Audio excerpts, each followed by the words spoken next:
até o versículo número 10, e livro de Daniel, capítulo 2, do versículo 19 até o versículo número 22. Nos diz assim, 1 Coríntios 12: Porque a um pelo Espírito é dada a palavra da sabedoria, e a outro pelo mesmo Espírito a palavra da ciência.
E o objetivo geral da lição, da aula, é expor os dons que fazem parte da categoria dos dons da revelação. Aí tem três, no que nós estamos estudando em 1 Coríntios, vai ter três categorias. A gente vai estar estudando uma das categorias, tá? E dentro das categorias você vai ter as funções de cada dom específico. Então, a gente vai ver que na revista ele apresenta uma categoria. Eu vou trabalhar com outra categoria, é a categoria que eu mais gosto de trabalhar, porque ela é extraída daquilo que o próprio apóstolo Paulo expõe lá em 1 Coríntios. Então, a forma como ele coloca as categorias, você vê que se a gente fosse trabalhar dentro da revista, e isso não tem muito, isso é questão sistemática, da teologia sistemática. Então, os teólogos da teologia sistemática, eles vão fazer essas categorias para ficar mais didático, tá? Para melhorar o entendimento. O Stanley Horton, que é um expoente da teologia pentecostal, e ele trabalha da forma que o apóstolo Paulo põe lá, ele trabalha dentro daquela categoria, porque ele entende que está dentro da mesma função que o Espírito Santo atua. Tá? Então, os objetivos específicos é conceituar o dom da palavra de sabedoria, tá? Explicar o dom da palavra da ciência e refletir a respeito do dom de discernimento dos espíritos. Aí a gente tem os tópicos da lição. Ali está aparecendo os tópicos ou pulou? Objetivo. Deixa eu ver. Faltam os tópicos, né? Palavra de sabedoria, palavra da ciência e discernimento do espírito.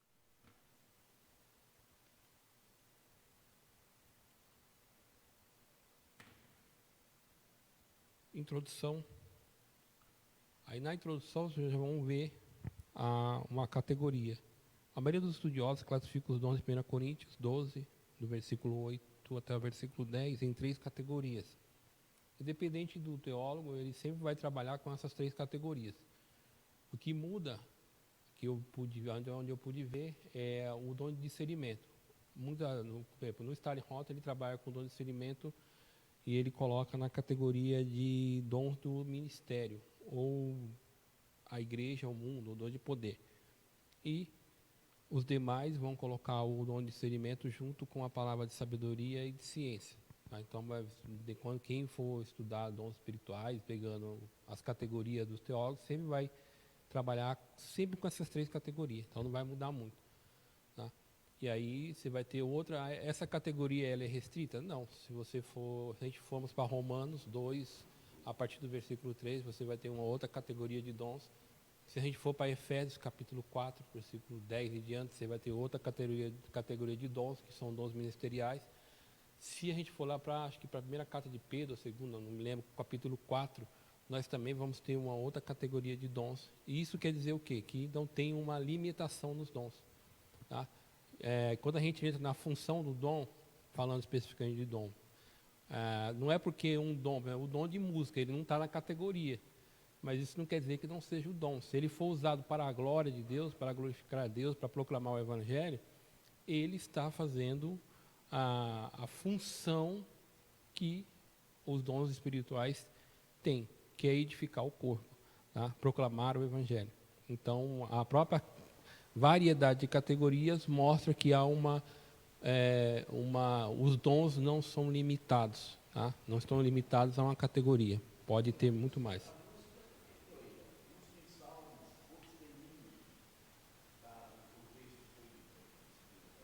Sim, mas quando ele vai... É porque assim, não tem como a gente limitar. Você pode colocar qualquer coisa, porque desde que está glorificando a Deus, o dom está sendo usado para a edificação da igreja. Então, o próprio exemplo que o pastor dá é mostrando que não tem como se limitar a atuação dos dons. É que, para aquela ocasião específica, quando Paulo escreve para Coríntios, esses são os dons que ele está tratando, porque são os dons que estão dando problema naquele momento para a igreja. Então, ele vai classificar os dons naquele momento. Quando a gente vai ver ele falando em Romano, ele vai classificar dons, porque é os dons que ele está tratando naquele momento. Quando a gente vai para Efésios 4, ele vai tratar dos dons, porque é aqueles dons que eles estão tratando. Pedro, quando vai tratar dos dons, também fala da mesma coisa. Ele até usa para a administração, ser bom dispenseiro de Deus. Então, isso só mostra o quê? A variedade. Entendeu? Então, dons pode ser vários funções. E pode estar o dom de música, por exemplo, você pode colocar ele dentro dos dons de educação, que são dons de adoração. Você pode colocar ele lá. Não é porque ele não está lá na listagem de 1 Coríntios, você pode colocar ele também. Porque ele não está sendo usado para glorificar a Deus. Então, o próprio texto mostra que não há uma limitação. É isso que a gente vai aprender.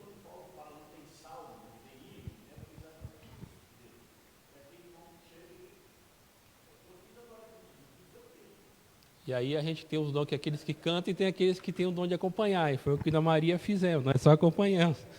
Né? Então você vê que aqui nós também temos, aqui quem acompanha também tem o dom também, né? Então, e que tudo seja feito para a glória de Deus. Então o ponto central os dons de revelação servem para a orientação da igreja de Cristo.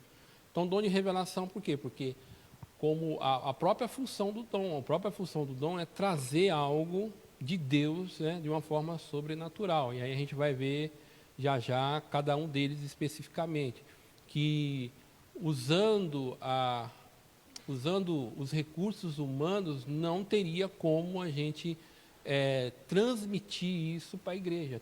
Precisa da capacitação sobrenatural de Deus para que a comunicação seja precisa. Então, por isso que é algo que Deus precisa revelar, que Deus precisa intervir na vida da pessoa. Aí vai ter, por exemplo, tem estudiosos que têm as 3 teorias, que eles vão falar que o dom ele é humano, né? O dom é natural. Aí vai ter outros que vai dizer, não, o dom ele é sobrenatural. Só que aí você tem um problema, porque se for natural, então aí todo o mérito é humano. Se for sobrenatural, só Deus usa, então várias pessoas ficariam receosas de usar. Como que eu vou usar um dom que precisa 100% da atuação de Deus? E tem uma outra categoria, que é essa categoria bíblica, que é encarnacional. O que é isso? Que os dons são... Porque Deus não habita em nós. E ao habitar em nós, está encarnado em nós, né? Deus habita em nós. E o Espírito Santo, ele trabalha por meio de nós. Então, por o Espírito Santo habitar a nossa vida, ele nos usa por meio dos dons. Então, por isso que é encarnacional. Por isso que quem distribui é o Espírito Santo. E você pode ver que quando Paulo vai falar, ele começa o capítulo 12, você vai ver que ele trata até do Deus triuno, né? Dele fala sobre o Espírito, fala sobre Deus e fala sobre o Senhor. Ele vai mostrar que a triunidade, ela está trabalhando na distribuição dos dons para aquilo que é necessário. Tá? Aí, até pegando a lição passada. Então, qual é a função dos dons? A função dos dons é que o corpo seja edificado. É a unidade da igreja. E a proclamação do Evangelho. Essa é a função dos dons espirituais. Não vai existir uma outra finalidade. A finalidade é para unir o corpo para a proclamação do Evangelho. Então, fora disso, só se acontecer uma coisa excepcional. Deus é soberano, Ele faz o que Ele quer. Mas o que nos é apresentado nas listas, quando fala dos dons espirituais, sempre dá ênfase na questão da unidade, na edificação do corpo. Tá?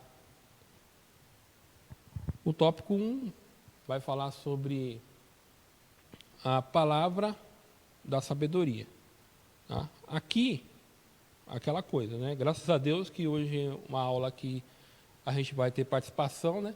Então, para mim, então, os pastores aí me podem ajudar. Porque, assim, é uma coisa que entra muito... Eu vi alguns irmãos falando sobre os dons, aulas, né? E sempre vai falar de algumas coisas da experiência, tá? Então, como que o dom ele é utilizado, a gente vai ver os exemplos bíblicos, mas também não impede de alguém dar o seu exemplo pessoal no que Deus o que Deus fez, o que Deus vai fazer. Então, isso é importante também, até como testemunho, porque a finalidade do trimestre é que a gente invoque, que a gente busque esses dons espirituais. Porque uma coisa é verdade, os pentecostais deram uma esfriada na busca dos dons espirituais. E aí a gente tem que tomar o cuidado, e eu já tratei isso, estudar é bom, ter conhecimento é bom. Só que se a gente dá muita ênfase, né, para os cabeções de Jesus, aí a gente vai perder na espiritualidade. Então a gente tem que procurar um equilíbrio entre o conhecimento e a manifestação do Espírito de Deus, por meio dos dons. Porque senão a gente fica uma igreja muito intelectualizada e isso, por experiência, história, atrapalha a manifestação do Espírito de Deus. Então a gente deve sim buscar o conhecimento por meio do estudo, mas a gente deve orar para que Deus se manifeste por meio dos dons espirituais. Mesmo porque nós acreditamos nisso, nós damos ênfase nisso. Então imagina uma igreja onde várias pessoas são usadas em variados dons espirituais. Há uma variedade de dons usados por várias pessoas. Imagina o impacto dessa igreja, falando de novo, vamos falar dentro do nosso contexto. Imagina sobre o divino, onde tem irmãos e irmãs, usado pelos dons espirituais, seja eles quais forem. Imagina o impacto da igreja no lugar onde ela está inserida. Imagina quantas pessoas serão edificadas, a própria igreja, o corpo de Cristo serem edificados, e aquelas pessoas que vêm, que são descrentes, ao entrar na igreja, ver a manifestação espiritual dos dons, olha o impacto que isso dá. Então, a gente deve olhar, buscar o dom, sabendo, né, que o dom não é nosso, o dom é usado para a favor do próximo. E aí, como eu falei na lição passada, nós seremos edificados? Sim, porque quando Deus nos usa por meio de um dom, a pessoa quer zelar para que Deus use mais vezes por meio daquele dom.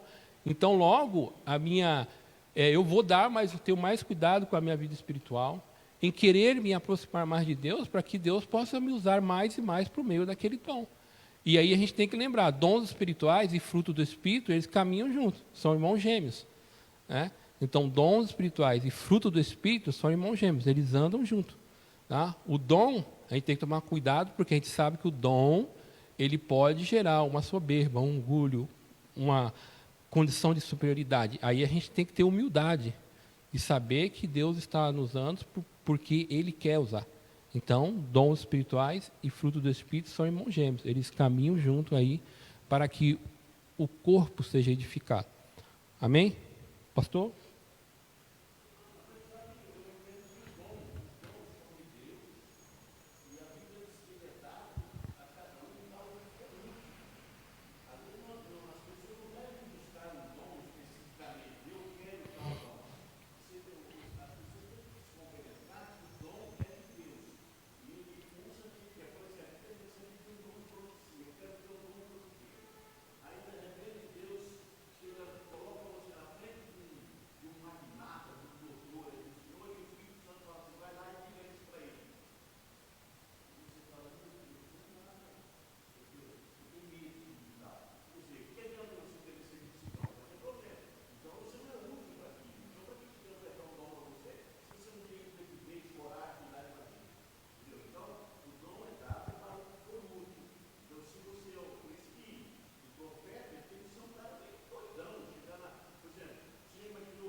Eu coloquei o 3 aí, mas isso aí é de uma outra rede, de uma outra, que a gente estudamos isso aí, na trimestre passado, lição 4, quando falou sobre os dons espirituais.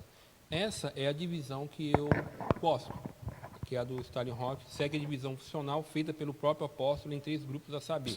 Só para revelar, eu não sei se eu coloquei estava na outra dá assim, ó, dom de revelação, na classificação.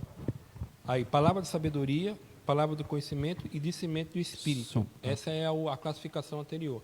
Nessa classificação, você vê que tem a palavra de sabedoria e palavra de ciência, aí ele coloca lá a classe, ensino. Então, ele coloca o dom ou a pregação. Então, pode ser um ensino ou a pregação. Tá? A palavra da ciência, discernimento e o discernimento de espírito, fé, dons de cura, operação de milagres, profecia, ele coloca como ministério. Que é, se a gente pegar, por exemplo, vamos ler aí, acho que a gente até leu. Talvez deixa eu ver se está na leitura aqui, porque aí eu não fujo muito do Coríntios 12, porque Coríntios 12 e outro está na nossa revista na leitura da Bíblia em classe. Porque a um, pelo Espírito, é dada a palavra de sabedoria, outro, pelo mesmo Espírito, a palavra de ciência. Tá? E a outro, aí você vê que aqui ele já está colocando uma outra classificação. Você vê que ele, na primeira classificação, ele coloca a palavra de sabedoria e de ciência. Aí a outra. Aí ele coloca operação de milagre, a outra a profecia, a outro o dom de discernir espíritos e a outro a variedade de línguas. Entendeu? E a outra a interpretação. Você vê que quando ele vai mudando, ele muda a classificação. Então, essa que vocês estão vendo na tela é uma classificação que é tirada do próprio texto bíblico. É a própria classificação que o apóstolo Paulo faz. Tá? Amém?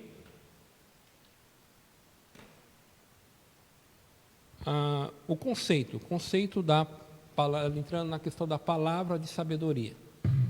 Sabedoria significa discernimento inspirado nas coisas sobrenaturais e humanas. Uma pessoa que estuda muito, que acumula conhecimento, a palavra que você vai usar para ele é erudição. Então ele é um erudito, ele domina aquelas áreas da ciência por meio do estudo. Então ele estudou, ele pesquisou. Então isso é erudição. Tá? E quando a palavra, o dom, ele não está falando da erudição. Ele está falando de uma ação de Deus. O pastor sabe muito bem disso. O pastor, esse dom é muito usado, principalmente por pessoas que administram, que cuidam, que pastoreiam a igreja, que o irmão faz aquela pergunta, né, pastor? A queima-roupa. Aquela pergunta a queima-roupa, e que a resposta do pastor, ela vai, muitas das vezes, dar um direcionamento espiritual para a vida da pessoa. Entendeu? Aí, naquele momento, a sabedoria de Deus tem que vir. Porque, humanamente falando, pelo conhecimento, pela experiência, você pode até falar assim, assim, assim. A pessoa vai, isso aí eu poderia ouvir de outra pessoa. Mas é aquela palavra que vai mudar, vai edificar a vida da pessoa. E é uma resposta que precisa vir de Deus. Tá? Por exemplo, tem pessoas que chegam em você e faz queixa, né, de uma pessoa, né? E fala, aí você para e ouve tudo. E você pergunta assim, se ele fosse seu filho, o que você faria? Aí muda a conversa na hora. Quer dizer, é uma palavrinha curta, mas se ele fosse seu filho, o que você faria? Eu já vi gente aqui na igreja me impressionar e falar de pena de morte, e que tem que ter pena de morte, que tem tal. Eu disse, e se fosse seu filho que estivesse no corredor da pena de morte, você queria dizer, mata mesmo? Ou você ia dizer assim, não, dá uma chance para ele? Quer dizer, às vezes as pessoas não percebem, mas precisa de um start desse na hora para a gente, sabe? Para você calar a boca da pessoa. E é uma coisa, né, que é o... Eu dizia isso para o pastor Zé Marques direto. O pastor Zé Marques, ele era muito contrário ao negócio de divórcio. Ele era muito contrário. Então eu sempre dizia assim, pastor, toma cuidado, porque o juízo muda quando o réu é filho do juiz. E ele tinha vários filhos. Cuidado com isso. Ele tem vários filhos. Cuidado, que o juízo muda quando o réu é filho do juiz. dizer, quando é na casa dos outros, eu julgo de uma forma. Quando cai dentro da minha casa, eu julgo de outra, entendeu? Então, esse é o problema que nós temos. Nós temos igrejas aí, por exemplo, a própria igreja Deus e Amor, como que era radical com isso, mas quando caiu para dentro da casa do missionário, a gente viu que a gente foi diferente. Então, o réu, quando é filho do juiz, o juízo muda. Ó, o próprio Jesus, né? Em Lucas capítulo 20, os fariseus irão questionar a autoridade de Jesus, né? E aí, certo dia, quando Jesus estava pregando as boas novas, chegaram-se a eles os chefes dos sacerdotes e mestres da lei e líderes religiosos. E lhe perguntaram: com que autoridade estás fazendo essas coisas? Quem entendeu esta autoridade? Ele respondeu: eu também lhe farei uma pergunta. Diga-me, o batismo de João era do céu ou dos homens? Aqui é uma palavra de sabedoria. Ele coloca os fariseus em uma encruzilhada. Porque, na verdade, ele sabia que os fariseus tinham um apreço muito grande por João.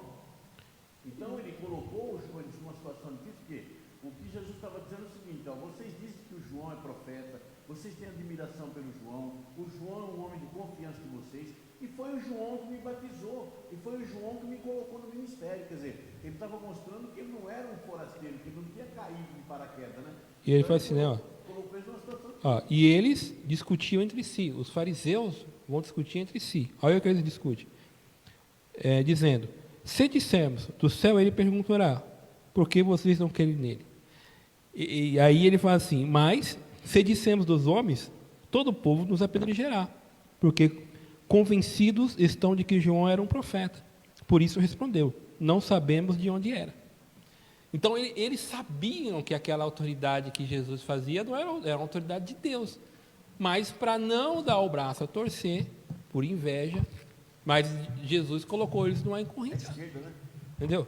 Colocou eles em uma situação que... Isso é uma palavra de sabedoria. Então, voltando, porque pelo Espírito é dando a palavra de sabedoria. 1 Coríntios 12, 8. Essa sabedoria, abordada pelo apóstolo Paulo, refere-se a uma capacitação divina, sobrenatural, para tomar decisões sábias em circunstâncias de extremas e difíceis. Aí eu coloquei mais uma coisa aqui. Mudou aí? Mudou, né? Os dons do Espírito. Natureza geral dos dons. Só dando mais uma conceitualizada dos dons. Os dons do Espírito devem distinguir-se do dom do Espírito. Então, o dom do Espírito é quando você crer em Jesus, então você recebe o Espírito Santo. Esse é o dom do Espírito. E tem os dons espirituais. Por exemplo, quando a gente vai ler 1 Coríntios 12, você vai ver que em todas as versões, pelo menos a que eu pesquisei, as que eu vi essa semana, fala assim, fala sobre os dons espirituais. Só que quando você vai no original, não está lá os dons espirituais no primeiro versículo. Diz assim: aos espirituais, aos espirituais. Claro que quando você vai ver todo o contexto, o que ele está falando? Dos dons espirituais. Tá? Então, o que eu quero dizer? O dom do Espírito é diferente do dom do Espírito, que é receber o Espírito Santo ao crer em Jesus. Tá? E aí, dons é variedade de dons concedida pelo meu Espírito, que é a palavra charismata. Também há a diversidade do serviço, mas o Senhor é o mesmo. E há a diversidade das realizações, mas o mesmo Deus é quem opera tudo em todos.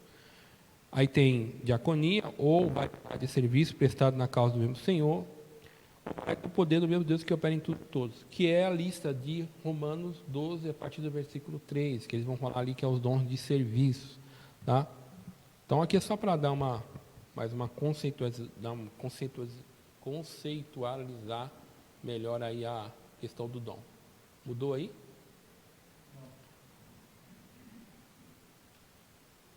Agora foi, né? A Bíblia e a palavra de sabedoria. Embora os dons espirituais do Antigo Testamento não fossem plena e claramente evidenciados, alguns episódios vislumbram o quanto Deus conferia aos homens sabedoria do alto para executar a tarefa ou tomar decisões. Exemplo, José no Egito, uma passagem muito conhecida nossa, né? O faraó tem um sonho e José vai interpretar esse sonho. E ao interpretar o sonho, José também dá uma palavra de orientação, o que o rei poderia fazer para impedir que o Egito ele fosse acometido por uma desgraça por causa da fome. Tá? Então, ele é escolhido por causa do conselho que ele dá a Faraó para ser o administrador de todo o Egito. Aí, nesse caso, entra duas categorias de dons nesse exemplo. Uma que foi a sabedoria E do ciência, sim. e da sabedoria. Porque na ciência, porque descobriu Que foi quando é revelado para ele que a mesma ideia de Daniel, os dois, é que até que foi até bom o pastor Pantera colocar isso, muitos teólogos, por exemplo, eu estava lendo um comentário expositivo de 1 Coríntios, assim, vamos dizer assim, os reformados, eles fazem uma diferenciação, mas colocam esses dons muito juntos. E como a gente vai ver, geralmente eles trabalham em conjunto, dependendo da ocasião. O exemplo de José é um exemplo claro disso. Há a manifestação da ciência e, ao mesmo tempo, de sabedoria. Porque a ciência, Deus está mostrando o que irá acontecer. E a de sabedoria é quando ele aconselha o faraó o que ele deveria fazer, qual é a ação que ele precisava fazer para que o Egito não fosse acometido. Tá? E o rei Salomão. Eu estava lendo esses dias, você fala assim, é fácil, hoje é fácil, hoje tem exame de DNA, mas olha a sabedoria de Salomão. Salomão usa o instinto materno para poder, uma situação ali, aquela situação, a queima-roupa, as duas mulheres brigando ali, e aí o que ele faz? Ele faz uso do instinto materno para poder resolver uma situação. Tá? E aí você vê, e Deus tinha acabado de dar sabedoria para ele, e ele vai se tornar um dos homens mais sábios. Muitos estudiosos colocam ele como se Salomão existisse, ele vivesse nos dias de hoje, ele seria um cientista. Ele tinha o conhecimento, você vai ver quando a gente vai ler Provérbios, quando a gente vai ver Eclesiastes, ele tinha conhecimento em várias áreas da... Nunca mais haveria um homem mais sábio que ele. Entendeu? Então ele tinha um domínio, né? Botânica, de filosofia, medicina, ele tinha conhecimento em várias áreas. E esse conhecimento, quando a gente lê lá, acho que o segundo livro de Pedro, livro de Reis, né, você vai ver o quê? Que Deus lhe deu, porque ele pediu sabedoria a Deus para poder governar o povo. Tá? E aí Deus deu sabedoria para ele. Então, nessas duas ocasiões, a gente vai ver isso. Tá? A palavra de sabedoria sendo manifestada no Antigo Testamento. Eu sempre falo, no Antigo Testamento, a gente vai ver a manifestação da maioria dos dons, à exceção do falar em língua e do interpretação de línguas. Né? Os outros demais dons, todos eles há uma manifestação. A palavra de sabedoria por exemplo, no livro de Eclesiastes, tem uma passagem do velho lá, né?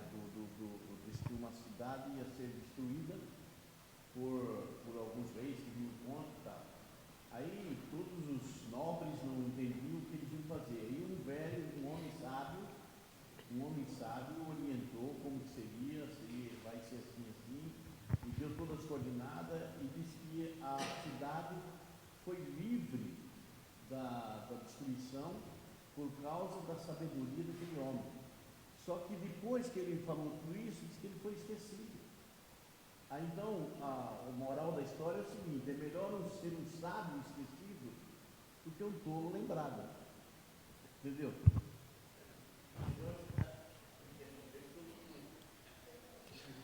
Dois. O 2 aí, está aparecendo 2 para vocês? Então, a Bíblia e a palavra de sabedoria. Aí a gente tem no Novo Testamento. No Novo Testamento, podemos tomar como exemplo o diácono, o primeiro mártir cristão, Estevão.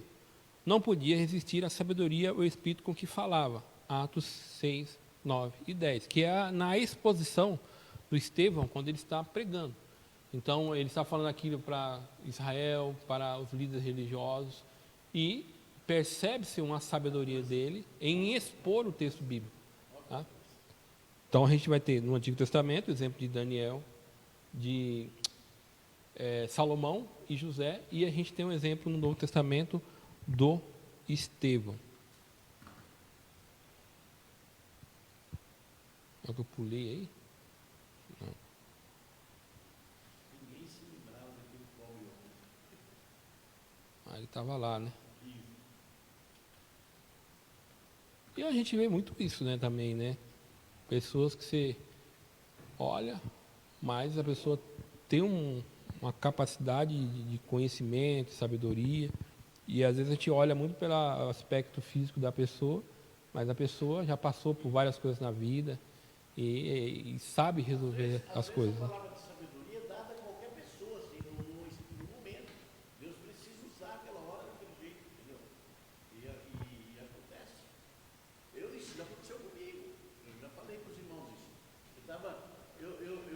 Por exemplo, eu sentei numa mesa para comer. Já expliquei, já falei isso para os irmãos, né? Eu sentei numa mesa para comer lá no General Motors. Eu era novo convertido. E aí, cheio de homem e tal, né? Mas eu abaixei a cabeça e agradeci a Deus. Eu orei e tal. Mas eles pararam, ficaram olhando para mim e disseram, por que você reza para comer? Um falou assim, por que você reza para comer? Aí eu falei, não rezei, amigo, eu orei. Aí na hora, assim, me veio uma mensagem, né, na minha cabeça, eu falei assim, você consegue fazer um grão de arroz? Ele falou, não, ninguém consegue. Você consegue fazer um grão de feijão? Não, ninguém consegue. E esse bife, você consegue fazer a salada, verdinho? Estou mostrando cada coisa. Mas ninguém consegue fazer isso, é a natureza. Eu falei, pois é, eu também não consigo, estou agradecendo a quem fez. Estou agradecendo a quem fez. Né? Aí um olhou para o outro, você está mais certo que nós. Quer dizer, eles entenderam, eu não consigo fazer nada do que eu estou comendo. Então eu estou agradecendo quem fez. É uma palavra que parece que não é nada, mas depois eu fui entender lá na frente que aquilo ali foi a sabedoria de Deus para travar eles, entendeu? Eu faço para pensar. Para pensar. Uma liderança sábia, né? A palavra de sabedoria é de grande valor na tarefa do aconselhamento pessoal e em situação que demanda uma orientação no exercício do ministério pastoral. E aí, não confundir a manifestação desse dom com o nosso desejo pessoal. E aí a gente tem que lembrar, né? Os dons não é assim, eu quero falar, eu quero profetizar agora, eu quero revelar agora, eu quero discernir agora. O dom não parte de uma vontade nossa, entendeu? Se fosse, nós já não estávamos curando todo mundo. Exatamente, entendeu? Então não é não parte da condição. Seja curado. Ontem fazia só, ficava lá, precisa fazer que nem o apóstolo Paulo, né? Distribuía as roupas lá e... Entrava no hospital, já não dava. Então a gente tem que ter essa noção. Deus manifesta os dons em nossas vidas segundo o conselho da sua sabedoria e não da nossa. Então Deus vai, aquele momento é necessário. Deus quer se manifestar? Sim, igual o pastor, ele vai usar a pessoa para fazer o que ele tem que fazer. Porque tem Tá? gente que a doença que ele está enfrentando é Deus que está provando ele, travando ele, que é perder a qualidade, entendeu? E tem outros que Deus faz para a glória dele. E tem alguns que é para a glória dele, e outros que é para provar a pessoa, entendeu? Então você não sabe. Então tenhamos maturidade e o cuidado no uso dos dons. Tá? Então, Pastor como que a gente Cavalcante, vai usar os dons? Pode posso falar. fazer uma pergunta, aproveitando a pergunta para você, a pergunta para o pastor. Podem. Depois você vira o microfone para ele. Depois eu viro para ele o microfone. Na verdade, é assim, dentro desse pensamento de que o Espírito Santo habita em nós, os dons são dele e ele reparte a cada um da maneira, né, para o que for útil. Então, podemos dizer que cada cristão ele tem todos os dons, seria isso? Mas é uma pergunta, né, meio curiosa até. Todos têm possibilidade de ser usados. Se o dom é Mesmo porque quem distribui os dons, que é o Espírito, habita nessa pessoa. Então, vamos colocar aí um contexto prático, né? Na igreja. Quando Deus não achou um homem para usar, ele usou a jumenta. Então, aí o que acontece? A pessoa está em algum local e Deus quer manifestar a sua glória. Então, ele vai usar aquela pessoa. Então, todo crente, pela capacidade que lhe é dado por Deus, ele pode ser usado em todos os dons espirituais. Mesmo porque quem vai usar essa pessoa é Deus. Pastor, ele dá muita ênfase nisso, pastor. Os dons não são nossos. O dom é uma ferramenta. Então, de repente, você chegou num lugar que para você fazer aquele serviço, você precisa de tal ferramenta. Então, vai ter que vir aquela ferramenta. Entendeu? Na verdade, irmãos, eu fiz essa pergunta por quê? Eu já vi muitas pessoas, já até indagaram a mim nesse sentido. Estão em determinado lugar ou numa determinada situação e se acha incapaz de poder se deixar usar pelo Espírito Santo por imaginar, mas eu não tenho esse dom, ou Deus nunca me usou através nessa situação. E aí chega uns que chega até ligar para o pastor, ô irmã, vem aqui socorrer, faz uma situação aqui. Quando, na verdade, a pessoa ela pode se deixar usar por Deus. A gente pode ver, né, pastor, por exemplo, a própria Escritura, o próprio Coríntios. Você vê que a igreja de Corinto, quando a gente olha para o contexto da cidade de Corinto, era uma cidade cosmopolita, era uma cidade rica, era uma cidade próspera, e era uma cidade também que a prostituição, né, assim, o pecado era assim flagrante. E você vê que a igreja que está ali, que Deus colocou ali, é uma igreja que os dons, há uma variedade enorme de dons, que alcança várias pessoas ali. Entendeu? E você percebe quais os dons que vão dar mais problema. É o dom de profecia e o de línguas, porque são dons que são tão relacionados, vamos dizer assim, ao conhecimento. E a Coríntio era por ser a cultura grega, aquela coisa do conhecimento, então era natural, eles eram muito orgulhosos dessa questão do conhecimento. Quando a gente vai para Éfeso, você vai ver que os dons que Paulo vai tratar, quais dons que ele vai tratar? Ele vai tratar sobre os dons ministeriais. Quando a gente vai ver, quando o apóstolo Paulo sai de Éfeso, quem está em volta dele? Vários presbíteros. Você vai ver que ali parece, né, que onde Paulo fez uma grande formação de obreiros em Éfeso, né? Muitos presbíteros, pastores foram formados ali. Aí você vê que ele dá ênfase mais ao dom de pastores, mestres, apóstolos. Ele vai falar dessa classificação. Então, também eu entendo também que dependendo da ocasião, da localidade, o dom que precisa ser mais manifestado vai ser esse dom que Deus vai vamos dizer assim, terá mais evidência. Tá? Um exemplo, por exemplo, a África. Quando a gente fala do pentecostalismo da África, você vai ver que o dom de cura é um dos dons que se manifesta muito no contexto da África. Tá? O Espírito Santo, por exemplo, por que o pentecostalismo é forte? Até por causa da formação dos africanos. Então, o dom de cura, esses dons sobrenaturais de maravilha, você vai ver, toda vez que você vai ver a igreja africana, você vai ver que há uma ênfase muito grande nesses dons, que provavelmente, certamente, Deus está usando, porque há necessidade nesse sentido. Né? Acho que também até a própria Bíblia nos dá essa orientação, dependendo da ocasião, Deus vai usar um dom mais do que o outro. Tá? Na verdade, existe também a questão da necessidade.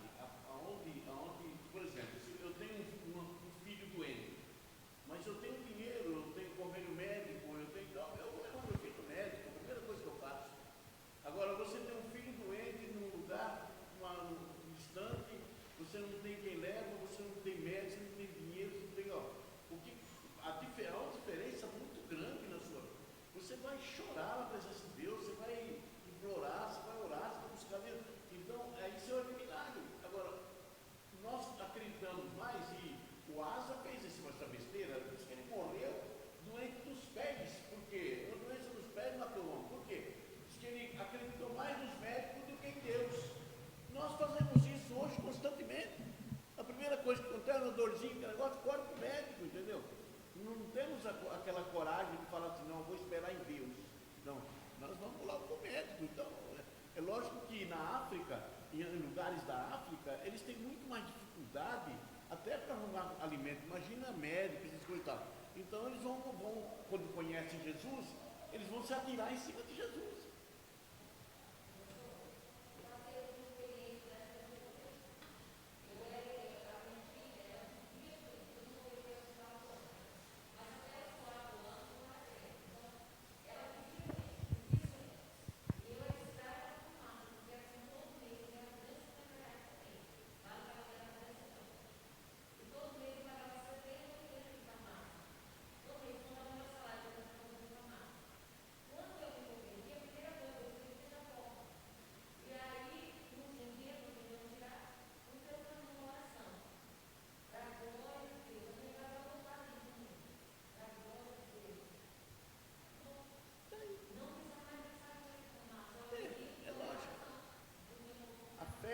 fé de acordo com a sua necessidade. Né?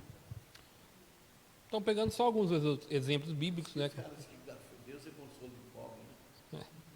Então, palavra de sabedoria, Atos 7:10. Ele livrou de todas as suas dificuldades. Deus concedeu a José a favor da sabedoria do faraó, rei do Egito, e o faraó nomeou governador de todo o Egito e administrador de seu palácio.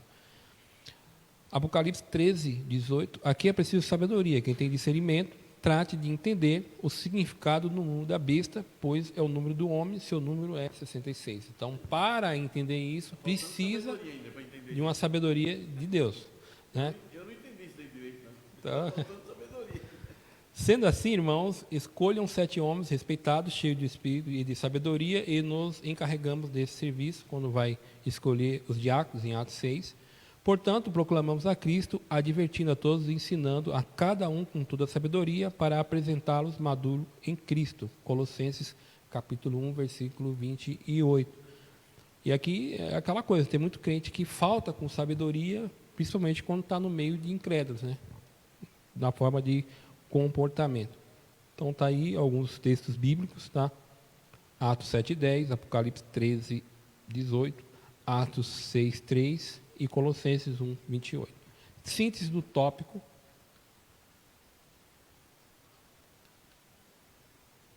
A sabedoria, aqui se refere, 1 Coríntios 2, versículo 8, não é humana, adquirida mediante os livros ou nas universidades, mas sim uma capacidade sobrenatural divina para tomar decisões sábias em circunstâncias extremamente difíceis. É o tiro a queima-roupa e você tem que dar uma resposta, e Deus quer ou calar o oponente, ou Deus quer se manifestar, e aí Deus vai usar por meio desse dom. Tá? Por exemplo, a gente pode pegar o próprio Evangelho de Lucas, capítulo de número 21, que nos é uma capacidade prometida pelo Senhor Jesus. Então, Lucas capítulo 21, versículo 14 e 15, texto bem conhecido.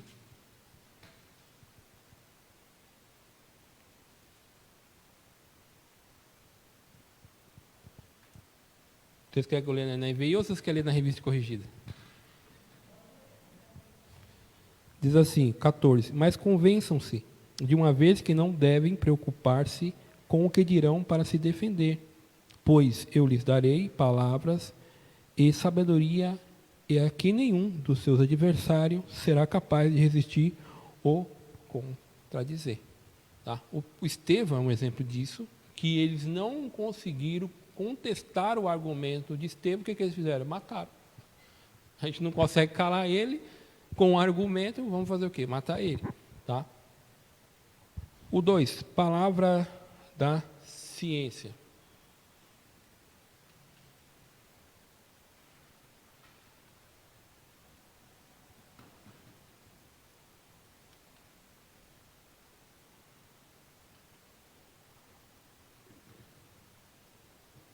Tá aí o que é? Quer ver? Eu dou clique aqui e aparece 2. O que é, né? 1, né? O que é?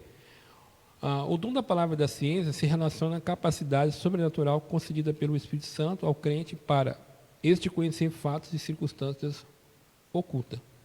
Amós 3:7. Certamente o Senhor Deus não fará coisas alguma sem primeiro revelar o seu segredo a seus servos os profetas. Tá? Então é um conhecimento prévio de alguma coisa que vai ocorrer. Tá? Pode falar, pastor. Deixa eu dar Fique à vontade. um parecer aqui. É que eu tenho ouvido, às vezes eu tenho até questionado, discutido com uma pessoa que fica questionando comigo a questão dos crentes que sair, por exemplo, às ruas e fazer oposição com relação à questão do governo e fazer toda essa... Eu sempre entendi o seguinte, que a vontade de Deus prevalece quando nós estamos dentro da vontade dele. Então, eu acho que os crentes têm que ganhar de joelhos. Se a gente não ganhar orando, acreditando que é Deus, porque aqui, essa passagem aqui me faz entender, ele fala assim, que quando vos levar na presença, mas antes de todas essas coisas, lançarão mão de vós e vos perseguirão, entregando-vos às sinagogas, prisões, conduzirão-vos à presença de reis, presidentes, por amor do meu nome. E vos acontecerá isto para testemunho. Propondo, pois, em vossos corações, não premeditar como a vez de responder. Você simplesmente fique bem com Deus. Não fica pensando em nada. Por quê? Eu vos darei boca e sabedoria a que não poderão resistir, sem nem contradizer todos quantos vos opuserem. Quer dizer, Deus está dizendo assim, espera o momento certo e eu vou agir na sua vida. Não é eu que tenho que sair correndo atrás e defender minha posição, eu fazer briga, os crentes têm que brigar porque o governo não sei o quê. Não, a Bíblia não diz isso. A Bíblia diz que nós devemos conquistar isso em oração e aguardar o momento certo. E se o comunismo entrar? Deus permitiu. O que nós vamos fazer? Deus permitiu. Agora, o que eu vou fazer? Eu vou defender sempre minha bandeira. Por exemplo, o meu coração está o seguinte, como é que nós vamos fazer, irmão? Eu duvido que o mundo vai voltar a ser o que era, nunca mais vai voltar a ser, porque nós entramos num período agora de uma nova ordem mundial e não adianta. Então é o seguinte, eu entendo que a qualquer hora eles fecham os templos de novo. Então o que os crentes vão ter que fazer? Nós vamos ter que fazer um cadastramento de endereço. O irmão mora quantos perto de você? Mora 5 pessoas perto de mim. Reúne 5 irmãos onde estiver lá e vai buscar Deus lá em casa. Faz o trabalho, cada um na sua casa. Entendeu? Inclusive, vou propor isso na reunião de obreiro. Irmãos, faz cadastramento de endereço. E os irmãos, por exemplo, vai na minha casa, 5 irmãos, orar comigo. Entendeu? Forma um líder. Nós vamos ter que partir para esse trabalho. A igreja não pode parar. O templo pode fechar, mas a igreja não pode parar, entendeu? Então, nós não temos que estar preocupados com o governo, nós temos que estar preocupados com a obra de Deus. A obra de Deus que não pode parar. Entendeu? Por quê? A gente sabe que a qualquer hora nós vamos embora daqui. E a Bíblia diz, quer vivamos, quer morramos, somos de Deus. Então, eu entendo por esse texto bíblico que você leu aí de Lucas, que o crente tem que falar na hora que Deus quer usar ele para falar. E não ele ficar gritando no meio da rua e fazendo, é igual o crente fazer greve, irmão. Eu não entendo isso. Então, eu sempre discuto com o irmão, tipo o Galileu. O Galileu, ele acha que o crente tem que ir para cima, que ele é cidadão, que eu não sei o que e tal. Eu não penso assim. Eu não penso assim. Eu penso diferente. Eu vou dizer o que eu disse para um irmão essa semana. Igreja não pode se vincular a questões políticas. Nós vamos ter cada um de nós temos as nossas convicções como cidadão, e dentro de se a pessoa me perguntar, Cavalcante, qual é a sua visão política de mundo? Eu digo para você, eu acredito nisso. Não acredito nisso. Então, dentro da igreja, nós expomos aquilo que faz mal para a igreja. Eu não sei, por exemplo, uma questão, talvez todo mundo concorde, a questão acho que a maioria é contra aborto. Vai ver a defesa que o pastor Douglas Batista fez lá no STF. Deus deu uma sabedoria extraordinária para aquele homem. Eu vi lá ele fazendo a exposição, ele colocando, o homem expôs o texto bíblico, questões de direito, e, graças a Deus, não foi para frente. Então, ele foi lá e defendeu vários cristãos. E ele defendeu biblicamente, filosoficamente. Então, quem tiver curiosidade, só coloca lá, defesa do pastor Douglas Batista. Ele é um dos comentaristas da nossa revista. E você vê lá a exposição, está no YouTube lá. E eu olhei aquilo ali e eu falei, meu Deus, Deus deu sabedoria para o homem. Isso quer dizer que as autoridades podem virar as costas para que ali ia acontecer. Só que o testemunho dele será contra essa autoridade. Como o pastor bem disse, chegará um dia que Deus irá, esse grupo de pessoas irá prestar conta com Deus. O Ezequiel ouviu isso de Deus, olha, quer ouçam, quer deixem de ouvir. Saberão que entre eles houve um profeta. Então, vamos dizer assim, aquilo que Deus diz nas Escrituras foi exposto para eles. Eles têm o conhecimento de que aborto é assassinato de inocente. Não podemos fazer nada. Então, a nós cabe proclamar o Evangelho. a nós cabe dizer o que nós acreditamos como visão. A nossa visão é bíblica. A nossa visão é cristocêntrica de mundo. Então, tudo que é fora, todas as questões ideológicas, toda a ideologia, irmão, ela é uma idolatria. Entendeu? Você pode olhar para as ideologias e falar, essa aqui é mais parecida, então essa aqui eu vou nessa aqui, mas eu só não pode abraçar a ideologia. Se você abraça, você tem um conceito já enraizado, você é filho de Deus. Então, a seu modo de ver o mundo é bíblico. E aí você não pode abraçar ideologias políticas, ideologias de mundo, porque vai contra a sua visão bíblica de mundo. Eu vinha comentando, nós saímos de casa hoje, e na frente de casa estava passando uma família puxando um cachorrinho. Aí eu falei para a Nadir, olha que bonito na família, né? Como é que pode ter pessoas no governo que lutam para destruir isso? Olha que bonito a família. Eu comentei com ela, olha que bonita a família. Como é que tem gente que luta para destruir isso? Aí a minha pergunta é a seguinte, Deus não está vendo o que essas pessoas estão fazendo?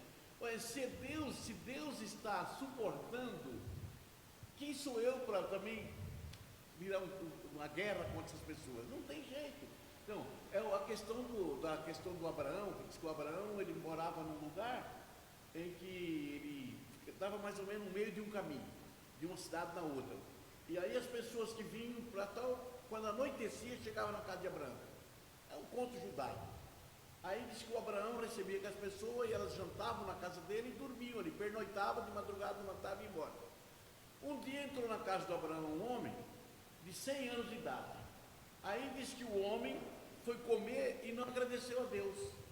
Aí o Abraão disse assim, ué, você não agradece a Deus para comer? Ele falou assim, como vou agradecer a Deus? Se o meu Deus é o sol, e o sol já declinou, eu não tenho mais como falar com ele. Ah, você é adorador do sol? Que sai da minha casa? Na minha casa não fica esse tipo de gente. E mandou o homem embora. E logo em seguida diz que Deus chega para Abraão e diz assim, Abraão, cadê aquele homem que estava na sua casa? Ah, Senhor, aquele camarada é um adorador do sol, mandei ele embora. Aí o Senhor diz assim, Abraão, faz 100 anos que eu tolero esse homem adorando o sol. Você não tolerou ele uma noite na sua casa? Entendeu? Então, às vezes, Deus está tolerando um monte de coisa e tal. Mas quem sou eu para não tolerar? Por que Deus não mata um juiz que faz tanta injustiça? Ué, Deus não faz o que Deus vai fazer. Eu vou fazer com a minha mão? Eu não. Você tem que aprender a enfrentar isso e superar. Até porque tem o dia certo. Exatamente. E não ter raiva da pessoa ainda. Ele não pode ter raiva ainda. 2. Sua função. Falando sobre palavra da ciência. A manifestação sobrenatural deste dom tem a finalidade de preservar a vida da igreja, livrando-a de qualquer engano ou artimanha do maligno. Então, hoje nós vivemos um ambiente hostil para a igreja. E a igreja sempre sofre ataques externos e, pior, ataques internos. São pessoas que se levantam dentro da igreja com falsos ensinos, né? Eu estava vendo agora naquela questão lá da eclesiologia, da editora Vida, por exemplo, tem muitos evangélicos protestantes voltando para a igreja católica, se convertendo à igreja católica. Os Estados Unidos está cheio de muitos pastores já voltaram. Então, a gente tem esse fenômeno acontecendo. A gente tem um fenômeno pastor que traduziu Bíblia, que escreveu revista evangélica, hoje voltou no catolicismo, perdão para o Papa. Eles falam que estão de volta ao lar, uma das expressões que se usa. Então, a gente está passando por uma crise de identidade. Apostasia, né, Cavalcante? A Bíblia fala da apostasia. Porque assim, agora é o momento do... Ainda que a igreja ela é um corpo, mas dentro do corpo é o momento dos crentes se unir no mesmo propósito. Aí, qual é o caminho? O caminho é as escrituras. E aí, a palavra do conhecimento, que é ter a habilidade de mostrar as coisas. Bom, o pastor colocou uma coisa aqui, que é a apostasia. A Bíblia fala sobre a apostasia, que chegarão dias que as pessoas não conseguirão suportar a sã doutrina. Então, o que as Escrituras falam, por exemplo, nós temos pastores que defendem hoje que a Bíblia precisa passar por uma atualização para que consiga colocar os homossexuais. Aí você fala assim, tá bom, os homossexuais, só que não para. Depois a gente vai ver para colocar os pedófilos, os bêbados, porque nunca vai, a gente vai querer, porque tem essa visão. Para criar uma página dessa, para incluir, vai ter que tirar uma outra, que é Romanos capítulo 1. Porque se deixar Romanos capítulo 1, vai conflitar com qualquer outra. Romanos capítulo 1 diz que não pode, é pecado. E aí você coloca uma que pode, incluindo. Então eu tenho que tirar uma para colocar outra. Ou então não precisa nem colocar, é só tirar uma, só pronto. Já está incluído. E aí, o que ocorre? Por que a palavra de conhecimento é tão importante, esse dom se manifestar? É pessoas que enxergam isso e conseguem transmitir isso para a igreja. Conseguem mostrar para a igreja que há uma... Porque assim, o pastor colocou aqui, quem você acha que está influenciando tudo isso?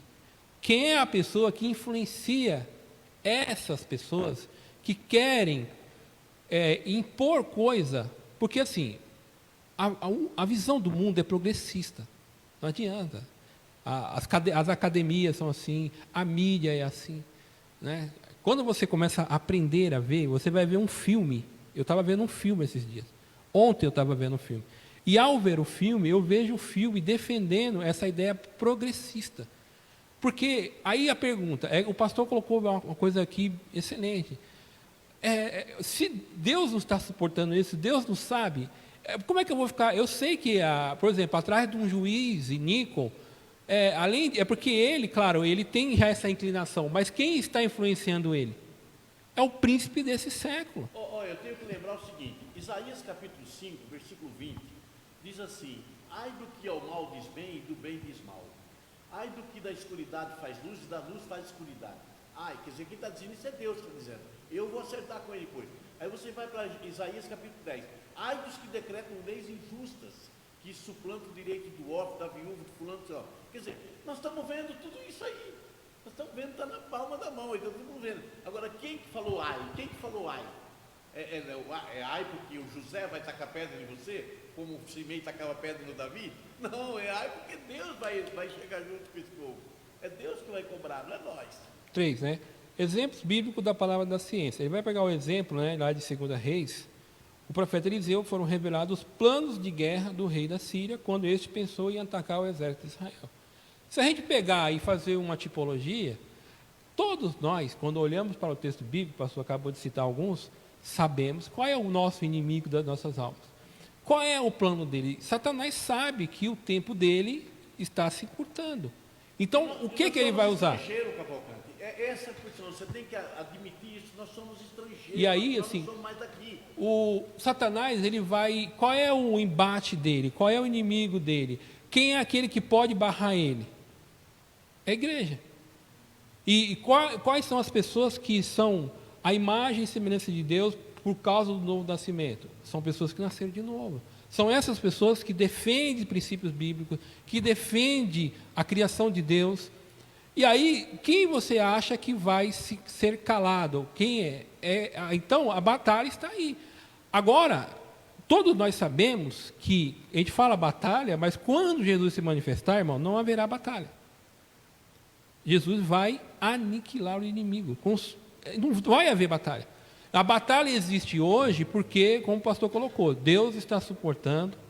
E aí a gente pode colocar várias coisas, né, pastor? Isso pode ser uma coisa para nós crescermos espiritualmente, para buscarmos mais a Deus, para proclamar o Evangelho para aqueles que estão em trevas. Na verdade, Cavalcante, a gente sempre entende, coloca o mundo é contra nós. Não é o mundo que é contra nós, é nós que somos contra o mundo.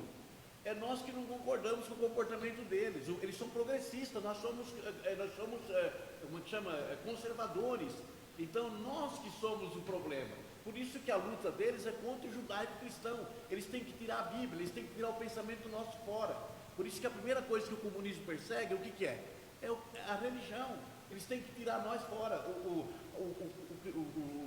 judaico-cristão que usa a Bíblia diz que adulterar é pecado, a Bíblia diz que aborto é pecado, a Bíblia diz que homossexualismo é pecado, é tudo que eles querem, então eles têm que tirar isso fora. Então, na verdade, Não é o mundo que é contra nós, é nós que somos contra o mundo, e nós somos uma barreira para eles. Eles têm que tirar essa barreira é nós.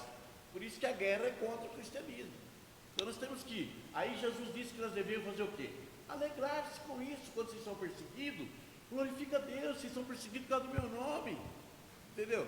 Aí nós ficamos como crente, tudo manhoso, chorando, com medo, tal. Não é assim, irmão. Nós devemos assim, graças a Deus, os apóstolos quando apanharam, no capítulo 4 de Atos dos Apóstolos, o Pedro, os irmãos se apanharam, oh, glória a Deus, nós fomos dignos de apanhar pelo nome de Jesus e tal. Quer dizer, nós temos que adquirir essa ideia, essa cabeça, que não é nós que perseguimos, não é o mundo que persegue nós, é nós que travamos eles. Oh, aqui não, meu filho. É o que você falou, o cara foi lá, o irmão lá, sentou lá no Congresso, lá, ou no Douglas Batista, no STF, quando foi defender. STF, e mostrou as cartas, lá está aqui, ó. Agora eu pergunto, eles são todos homens, eles sabem que a palavra de Deus é verdade. Eles, no fundo, eles criam um temor. Tanto é que não passou o negócio lá, né? Na época não passou, vocês vai passar a qualquer hora, não passou. Então, na verdade, nós temos que ver o seguinte, não é o mundo que é contra nós, é nós que somos contra o mundo. Se você amasse o mundo, Jesus disse assim, se vocês fossem do mundo, certamente o mundo amaria o que era seu. Mas como vocês não são do mundo, antes do mundo eu vos tirei, por isso o mundo vos aborrece. Então, o mundo nos aborrece porque nós travamos eles. Um outro exemplo aí foi a revelação de Daniel acerca do sonho de Nabucodonosor, muito conhecido de nós, que ali é um mundo. O que Daniel mostra? Daniel mostra o governo do mundo e como que ele é organizado. Por exemplo, hoje nós provavelmente estamos aí iniciando ou já estamos no último governo. Nós estamos nos pés de ferro lá embaixo. Então, ferro e barro. e a gente sabe qual é a característica desse governo, que o pastor colocou. É um tipo de mentalidade que tem como função perseguir tudo aquilo que se levanta, né, que se chama por Deus. E aí a batalha está colocada. Eles querem impor e nós não vamos aceitar. Por isso que o cristão morre por aquilo que acredita. Agora nós não aceitamos brigando. Não, Nós a gente aceitamos falando com o nosso dono. nós lutamos proclamando Jesus. Nós lutamos mostrando o amor de Jesus. A verdade, quer dizer, a verdade confrontando Então, a mentira. Sempre o que derrubou o Império Romano? A verdade e o amor.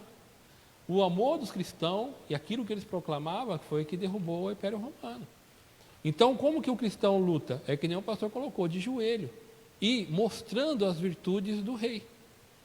Como? Eu tenho que influenciar. É tão simples de entender isso. O Pedro e o Tiago, estavam os dois prontos para morrer lá preso. E a igreja estava fazendo o quê? Orando, a igreja estava orando. O que aconteceu? O Tiago, tudo bem, era o plano de Deus, deixou lá o Tiago e foi embora. Mas o Pedro não, o Pedro, Deus ia precisar dele. O que Deus fez com o Pedro? Deus deixou as cadeias tudo fechado e arrancou ele de lá de dentro. Mas por quê? Porque a igreja estava orando, irmão.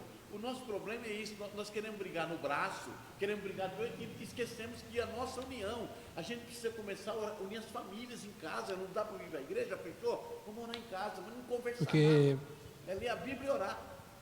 É ler a Bíblia e orar só, acabou. Alguns textos bíblicos sobre palavra de ciência. 2 Coríntios 2,14.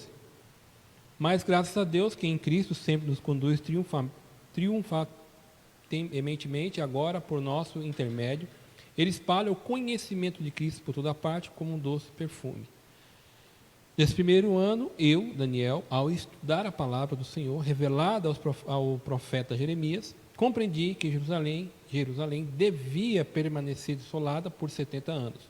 Então me voltei para o Senhor, Deus, e supliquei a Ele com oração e jejum. Também vesti de pano de saco e coloquei cinza sobre a cabeça.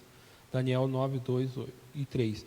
Bom, o pastor, ele propôs uma coisa que é assim, nós estamos vivendo um momento de dificuldade no mundo. O que a igreja deve fazer? Buscar a Deus. Deus, como que o Senhor quer que a igreja se comporte? Como é que eu me comporto no mundo que está vivendo? É orar diante de Deus e pedir conhecimento. Eu tenho estado assim, sozinho, pensando, e eu falo assim, Deus, eu não sei o que fazer, eu estou igual a Josafá. No capítulo 20, versículo 12, eu estou igual a Josafá, não sei o que fazer. Eu não sei que ponto da história nós estamos e tal. Mas me dá estratégia, me dá uma direção. Eu preciso de ensinar os irmãos a tomar decisão, porque é um momento difícil, ninguém sabe. Então o Espírito Santo tem falado seriamente no meu coração. O assunto é orar, irmão. Mas como? A igreja, o templo fecha. une os irmãos que moram mais perto e se ajuntam, e disse, irmão, vamos chorar junto, vamos abraçar o nosso travesseiro aqui, vamos chorar. Eu tinha 3, 4 irmãos numa casa, 3, 4 irmãos noutra casa, e é isso que Deus tem colocado no meu coração, que a igreja não pode parar, a igreja tem que continuar. Então, não temos que estar preocupados se vai mudar governo, se vai ser comunismo, se vai ser... Não. Nós temos que estar preocupados em Deus manter-se conosco. Deus manter-se conosco, nós mantermos com Deus. A gente não pode perder isso. Entendeu? O resto, meu filho, o resto vai ficar doido mesmo. Finalizando, em o Novo Testamento, esse dom foi manifesto quando o apóstolo Pedro desmascarou a mentira de Ananias e Safira, Atos 5, um texto muito conhecido nosso. E o resumo do tópico é: o dom da palavra da ciência não é para servir propósitos triviais, né? A manifestação sobrenatural deste dom tem a finalidade de preservar a vida da igreja, livrando-a de qualquer engano ou artimanha do maligno. Tópico 3, dá uma corrida aqui: discernimento dos espíritos. Perceba que está no plural, né? Discernimento dos espíritos. O dom de discernir os espíritos é uma capacidade sobrenatural dada por Deus ao crente para discernir, distinguir a origem e a natureza das manifestações espirituais. O dom de discernir os espíritos envolve uma percepção capaz de distinguir espíritos cuja preocupação é proteger-nos dos ataques de Satanás e dos espíritos malignos, estarem rótulo. Então, e hoje a gente precisa como nunca desse dom de discernir, principalmente o espírito da cultura desse século, né? E que é uma coisa tão atrativa, né? Principalmente por meios midiáticos, né? Muito crente se deixa levar e nada, irmão, nesse mundo, ele é neutro. Não existe cultura neutra, não existe pensamento neutro. Nós, como cristãos, quando nós proclamamos o Evangelho, o que nós queremos que essa pessoa... Nós não impomos nada, mas o nosso desejo é que essas pessoas reconheçam Jesus como Senhor. Então, nós temos uma proposta, nós temos algo bem estabelecido quando nós pregamos o Evangelho. Nós temos a proposta para o mundo. Quem é? Que é o Senhor Jesus. Da mesma forma, quem está do outro lado, também. Um ateu tem a visão do mundo dele, entendeu? Seja qual for, ele tem, e ele quer impor isso. Agora, qual é o cristianismo? Ele é assim, ele não impõe nada. Nós apresentamos Jesus, e ao crer, a pessoa é transformada. O Evangelho tem um poder de transformar a pessoa. Aí, transformando, isso tem um efeito em cadeia, tá? E ela vai atingir várias pessoas que estão em volta, entendeu? E aí, como cristão, a gente tem que entender o que está acontecendo. Por exemplo, como a gente vai pregar o Evangelho em algum contexto? Por exemplo, no Brasil.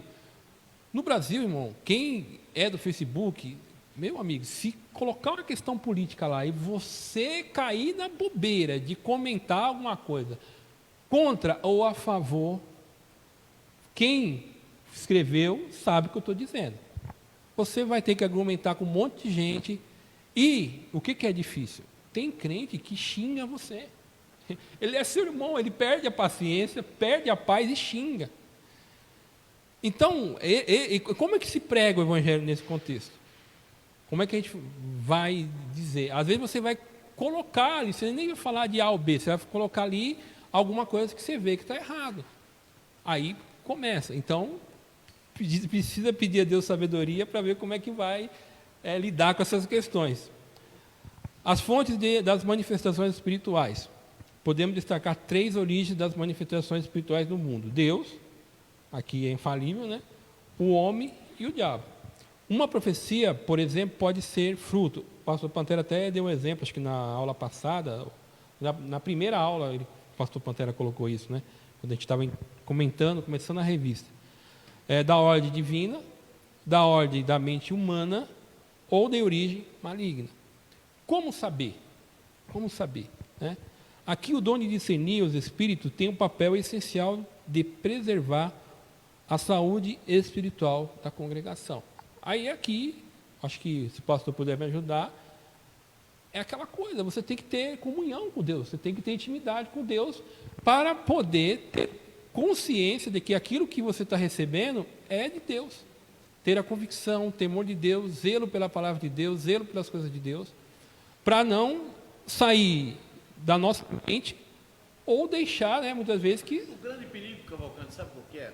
O apóstolo Paulo diz assim: portanto, meus irmãos, sede firmes e constantes, sempre abundantes da obra do Senhor, sabendo que o vosso trabalho não é bom. Observa que ele fala firmes e abundantes. Sede firmes e constantes. Constantes. O grande problema é o seguinte, é que as pessoas, muitos líderes, mudaram a cabeça. Por quê? Conforme a época, né, gente que rende mais, dá mais dinheiro. Se fizer assim, a igreja vai dar mais oferta. Se fizer assim, vai dar mais dinheiro e tal. Então, isso é crime, irmão. A gente tem que ver o seguinte: a obra de Deus não é movida por dinheiro, é movida por Deus. Se Deus quer trazer a pessoa para dar dinheiro, vai crescer. Mas não é nós que precisamos ficar forçando a barra para tirar dinheiro das pessoas. E a igreja empurrou isso para cima, e a maioria dos líderes abraçaram essa ideia. Entendeu? De campanha de não sei o que. Onde se viu, a igreja tem campanha do empresário. Quer dizer, isso é discriminação. Essa não é do pobre, tá? Essa é do rico. Aí vai ter a campanha. Vê se faz campanha de mendigo. Vamos fazer uma campanha para salvar mendigo. Só traz todos os mendigos para cá, uma roupa para vocês, nós vamos dar. Nós fazemos campanha assim. Só faz campanha de empresário, que é para arrancar dinheiro, para tirar dinheiro. Isso é o quê? Isso é falta de discernimento, é falta de entender que isso não tem nada a ver com a Bíblia. O certo é a gente fazer campanha de mendigo. Isso sim era bonito. Vamos fazer campanha de mendigo. Traz todos os mendigos para cá, que nós vamos arrumar uma roupa, dar banho deles, depois para dormir na casinha no fundo ainda aí, ó, e dar comida para eles. Tem a parábola da Bíblia. 3, né, discernindo as manifestações espirituais. Os espíritos devem ser provados. Primeira Epístola de João 4:1. Toda palavra que ouvimos deve passar pelo crivo da Sagrada Escritura, pois o Senhor Jesus nos advertiu sobre os falsos profetas. Jesus ensinou-nos que os falsos profetas são conhecidos pelos seus frutos que produzem, isto é, pelo caráter. Tá? Discernimento de espírito. Vamos ver alguns textos aí. Tome cuidado com os falsos profetas, que vêm disfarçados de ovelhas, mas que na verdade são lobos esfomeados. Vocês identificarão por seus frutos. É possível colher uvas de espinheiros ou figo de ervas daninhas. Da mesma forma, a árvore boa produz frutos bons e a árvore ruim produz frutos ruins. A árvore boa não pode produzir frutos ruins e a árvore ruim não pode produzir frutos bons. Toda árvore que não produz bons frutos é cortada e lançada ao fogo. Portanto, é possível identificar pessoas pelos seus frutos. Então, portanto, é possível identificar. Como? Pela experiência, pelo aquilo que você está vendo, pela realidade dos fatos. O pastor citou alguns exemplos. Às vezes, né, pastor, na primeira vez você não consegue, mas você viu uma, está errado. 2, está errado. Por que você vai continuar? Por que nós vamos continuar seguindo essa pessoa? Se o que ele diz não condiz com o que a Bíblia diz, está fora, há uma distorção. Então, o que é básico, irmão? Eu fico com o que as Escrituras dizem e rejeito essa pessoa. É que o trabalho é feito em cima do interesse humano. Esse é o problema. Eu não sou chamado para ensinar, tirar proveito das pessoas em cima do que elas pensam. Eu sou chamado para confrontá-las. Eu sou chamado para mostrar que elas estão pisando em terreno perigoso. Então, eu sou chamado para confrontar. A Bíblia confronta nós. A Bíblia eu sempre falo que a Bíblia é uma lixa. É uma lixa para lixar para tirar meus defeitos. Um outro texto aí, que a gente até citou. 1 João 4, do versículo 1 ao versículo 6. Amados, não acreditei em todo o Espírito, mas ponha a prova para ter certeza de que o Espírito vem de Deus, pois há muitos falsos profetas no mundo. Uma coisa muito relacionada dentro do nosso contexto pentecostal, a pessoa profetiza alguma coisa para você. Antes de você se empolgar, analisa, espera, vê se aquilo, se é uma profecia que está dizendo o que vai acontecer, tá bom, espera para ver se vai acontecer. Se a pessoa está te repreendendo, analisa a sua vida, vê se aquilo se enquadra, se você Aí também tem que ter aquela coisa, tem que ter humildade, se Deus está te cobrando. Né? Agora, a pessoa está falando alguma coisa, aquilo não condiz, você tem que fazer análise. Agora, o que falta hoje, infelizmente, no nosso contexto evangélico brasileiro, as pessoas leem pouco, né, pastor? As pessoas não se aprofundam na Bíblia. As pessoas não lêem sobre aquilo. Por exemplo, nós estamos estudando sobre os dons espirituais. E quais os textos que são textos técnicos, vamos dizer assim, que a gente vai ler? A própria capítulo 12, capítulo 13, capítulo 14. E se você quiser ter uma noção do que Paulo está colocando aquilo, lê toda a carta.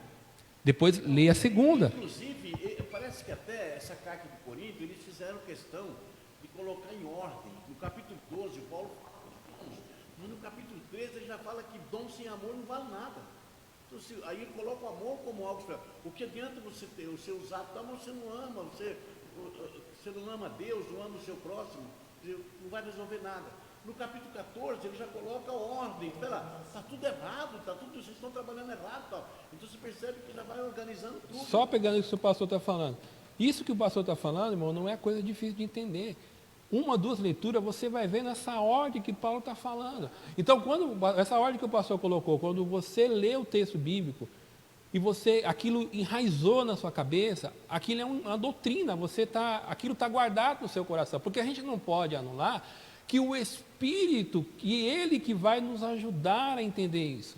E aí, por exemplo, você vai para Efésios 4, outro dom. Você vai para Romanos 12, aí você vai assim, quando você, por exemplo, você está fazendo uma leitura devocional lá no Antigo Testamento, aí você vê alguma coisa lá no Antigo Testamento, os textos que a gente fala, isso aqui é muito parecido com o que o Paulo falou daquele dom. Você aprende por associação. E o que é isso? Você está melhorando o seu conhecimento bíblico sobre as coisas. Então você vai ser uma pessoa que não será enganado facilmente. Você é um crente bereano. A pessoa está falando, você automaticamente ali, não é julgando a pessoa, não, você está falando, é o que Simão está falando e tal. O grande problema da igreja hoje é que nós perdemos a visão do discipulado. Uma pessoa, para agregar à igreja, ele deveria ser discipulado ao extremo, para ele entender o que é a doutrina, o que é ser um cristão. Nós não discipulamos as pessoas, quer dizer, eu sempre procurei fazer um discipulado com a pessoa, então, antes de batizar. Por quê? A pessoa tem que entender o que é ser um cristão.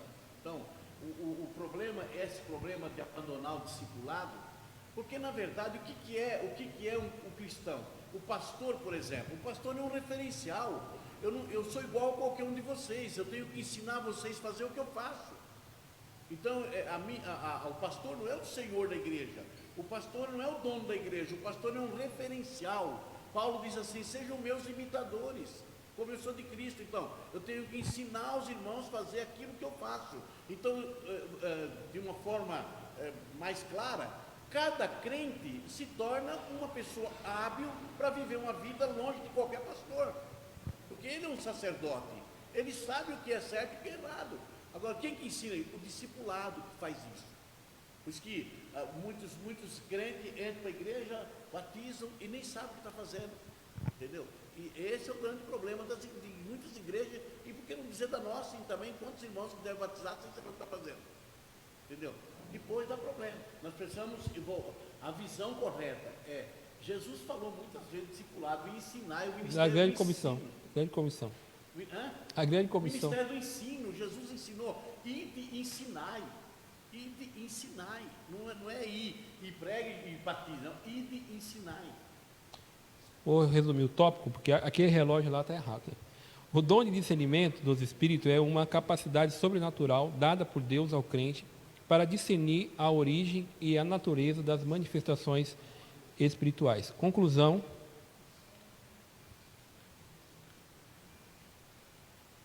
A Igreja de Jesus necessita dos dons de revelação para discernir entre o certo e o errado, entre o legítimo e o falso. Os falaciosos ensinos e as manifestações malignas podem ser desmascaradas pelo dom do discernimento dos espíritos. Que Deus conceda à sua igreja dons de revelação para não cairmos nas astutas ciladas do maligno. As perguntas aí? De acordo com a lição, defina a sabedoria. Está aí? Sabedoria é discernimento inspirado nas coisas sobrenaturais e humanas. Tá? 2. Eu já vou colocar por causa do tempo. Cite 2 exemplos de sabedoria vinda do Deus no Antigo Testamento: José no Egito e o rei Salomão. 3. O que é o dom da palavra da ciência? Este dom se relaciona ao ensino das verdades da palavra de Deus, fruto do resultado da iluminação do Espírito acerca das revelações dos mistérios de Deus. 4. Qual é a função do dom da palavra da ciência?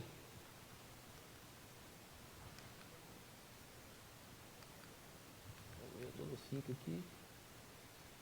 Preservar a vida da igreja, livrando-a de qualquer engano ou artimanha do maligno.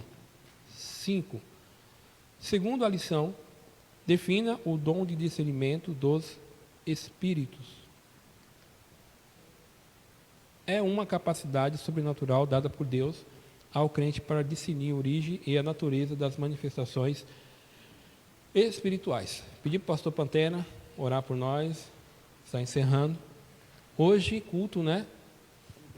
25% da capacidade, máscara, álcool em gel, aferição de temperatura, né? Hoje tem culto normal. Tem todo mundo para cá, vamos dar glória a Deus. Eu estou esperançoso. Na outra eu não estava convicto, não. Eu creio que agora as coisas vão andar. A outra eu fiquei quieto, fiquei na minha, que eu falei assim, não vai. Eu falei assim, se fosse o colegiado, mas quando não foi o colegiado, vai dar problema. Ainda até conversei com o pastor Caramuru, eu falei assim, mas você acha que tem certeza? Aí ele falou, porque, e você vê, né, porque ele até colocou, é uma coisa corporativa mesmo, dificilmente um juiz se coloca contra o outro, mas a gente sabe que as questões vão muito mais além disso, né? Mas eu acredito que agora, creio que Deus vai... ele vai começar no mesmo, acho que umas 6, só que ele tem que acabar umas 7, né? Umas 7h30, que é que tem ainda o toque lá de recolher, ainda se mantém.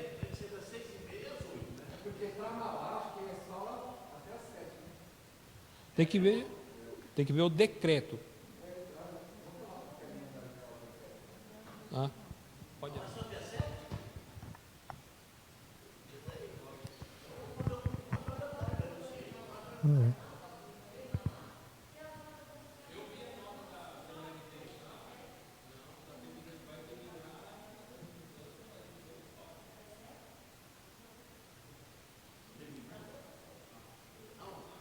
Faz assim, irmãos, a gente vê às 18h30, a hora que terminar, Deus sabe. A hora que terminar, terminou, né? A gente vem às 6h30. Deus provê. Irmãos, eu também quero pedir oração. Uma irmã nossa na fé chamada Lindineia. Ela é lá de Santo André, né? E ela foi acomedida aí por essa Covid. Nós nem sabíamos. Nós vimos hoje através de uma postagem no Face que ela está entubada e é uma pessoa muito, muito, muito chegada minha, né? E minha, da minha esposa, querendo Deus, né? Pode dar a ela esse livramento. E são Lindineia. Lindineia.